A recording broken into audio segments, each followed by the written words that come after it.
દ્વારકાના દરિયામાં ડૂબેલી 5000 વર્ષ પૂર્વે દ્વારકા નગરીના દર્શન સબમરીન મારફતે યાત્રિકો આગામી સમયમાં કરી શકે તેવી માહિતી સામે આવતા યાત્રિકોમાં ખુશીનો માહોલ। પવિત્ર દેવભૂમિ દ્વારકામાં દર વર્ષે લાખો શ્રદ્ધાળુઓ દ્વારકાધીશના દર્શને આવતા હોય છે, ત્યારે અહીં એક ધાર્મિક સ્થળ તેમજ કુદરતી દરિયા કિનારો યાત્રિકો માટે આકર્ષણનું કેન્દ્ર રહ્યું છે। આગામી સમયમાં યાત્રિકો હવે સબમરીન મારફતે દ્વારકાના દરિયામાં ડૂબેલી પૌરાણિક દ્વારકા નગરીના દર્શન પણ સબમરીન મારફતે કરી શકશે। અંગેની વિગતો સામે આવતા યાત્રિકોમાં હાલ ખુશીનો માહોલ જોવા મળી રહ્યો છે। દ્વારકાના દરિયામાં હજારો વર્ષ પૂર્વે મૂળ દ્વારકા ડૂબેલી હોય, જેના અવશેષો પણ સમયાંતરે જોવા મળતા આ દરિયામાં ડૂબેલી દ્વારકાને જોવા માટે દુનિયાભરમાં ભારે ઉત્સુકતા હતી, ત્યારે ઉત્સુકતાનો અંત હવે ટૂંક સમયમાં આવશે તેવી જાહેરાત થઈ છે।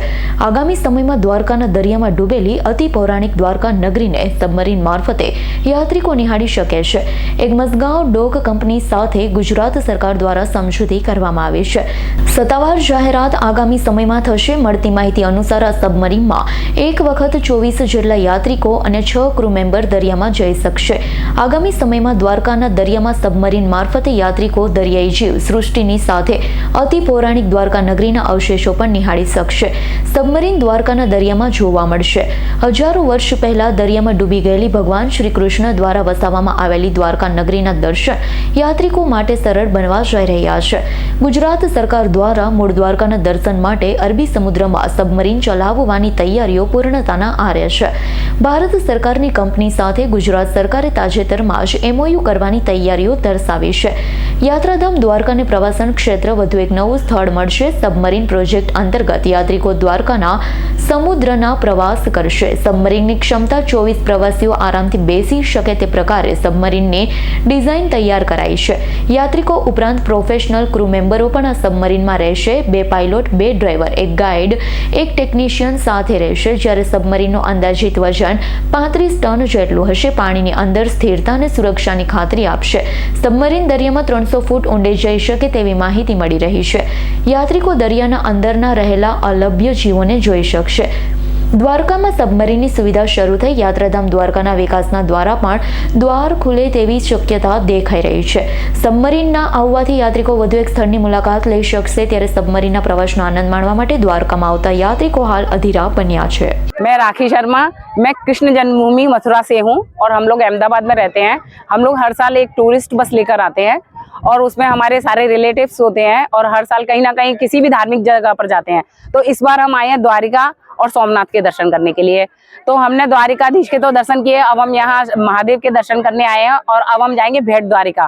भेट द्वारिका में दर्शन करेंगे, लेकिन मैं चाहती हूँ सरकार से ये रिक्वेस्ट करना चाहती हूँ कि एक सबमरीन स्टार्ट की जाए जिसमें सारे यात्री जाएं और अपनी पुरानी द्वारिकाधीश जो हमारे कृष्ण भगवान जहाँ रहे थे, जहाँ उन्होंने राज किया है, जो अपनी दासियों के साथ और अपनी रानियों के साथ रहे हैं, वो सारे श्रद्धालु देखें और उसका यात्रीगण अच्छे से अच्छा लाभ उठाएं। सबको, हमारी जो आने वाली पीढ़ी है उसको और नॉलेज मिले कि हमारी द्वारिका कैसी थी, ये द्वारिका कैसी है, उसमें पता चले उन लोगों को। तो जल्दी से जल्दी इसको स्टार्टअप किया जाए और उसका सारे यात्रीगण लाभ उठाएं। મારું નામ અક્ષિતા બ્રહ્મભટ્ટ છે। હું અમદાવાદથી આવું છું। અહીંયા દ્વારકાધીશના દર્શન કરવા માટે આવી છું। અહીંયા દર્શન એટલા સરસ થયા છે અને અહીંયા આવીને એક અલગ જ અનુભવ થાય છે અને બસ સરસ જગ્યા છે, મજા આવે છે। અને બીજું તો અહીંયા આવીને જાણવા મળ્યું છે કે સબમરીન સ્ટાર્ટ થવાની છે કે જે દરિયામાં અંદર આપણને વચ્ચે લઈ જઈ અને દ્વારકાધીશના દર્શન કરાવશે અને દ્વારકાધીશના દર્શન કરીને અમે પણ આહલાદક સરસ અનુભવ કરી શકીશું તેનો। બસ હવે સબમરીન જલ્દી સ્ટાર્ટ થઈ જાય, હું સેકન્ડ ટાઈમ આવીએ ત્યાં સુધી બસ એ દ્વારકાધીશને પ્રાર્થના। જય દ્વારકાધીશ। પ્રી વાઇબ્રન્ટમાં જે રીતે હમણાં MOU થયા છે, એમાં અમારા પ્રવાસન વિભાગમાં પણ જુદા જુદા ગુજરાત ટુરિઝમ માટે ને અલગ અલગ રિસોર્ટ અને હોટલો, ફિલ્મ ઇન્ડસ્ટ્રીઝ અને સાથે સાથે એડવેન્ચર ટુરિઝમ માટે પણ MOU થયા છે। એમાં જે દ્વારકામાં ખાસ કરીને બેટ દ્વારકા અને દ્વારકાનો જે સમુદ્ર કિનારો છે એમાં એક MOU મંજગાંવ ડોકે છે એની એક કર્યું છે। લગભગ 150 કરોડ રૂપિયાનું રોકાણ કરશે સરકાર સાથે, એની એ પ્રકારનું MOU કર્યું છે। અને ટુરિઝમ જે PPP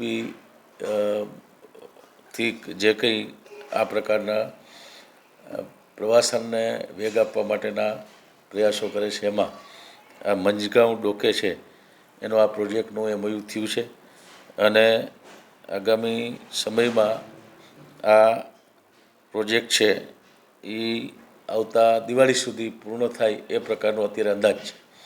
ડિટેલમાં એને જ્યારે વાઇબ્રન્ટ સમિટ છે 10, 11, 12 જાન્યુઆરી ત્યારે પણ આ પ્રોજેક્ટની જાહેરાત કરવામાં આવશે. આ પ્રોજેક્ટથી ધાર્મિક અને સાહસિક પ્રવાસમાં રસ ધરાવતા જે પ્રવાસીઓ છે એને એક રોમાંચનો અનુભવ થશે. દરિયાની અંદર દરિયાઈ જીવસૃષ્ટિ અને એ રીતે કુદરતી દૃશ્યો એમાં જોવા મળશે. આ લગભગ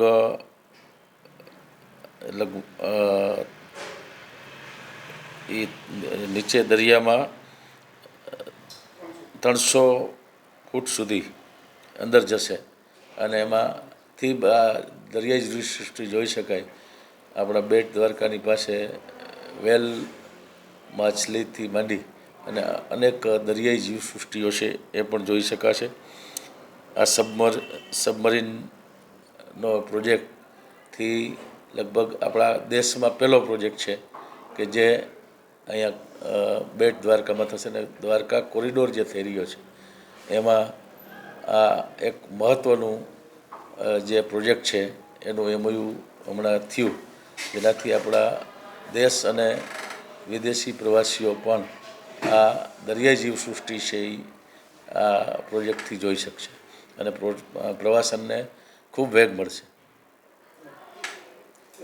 bureau report S9 news Dwarka.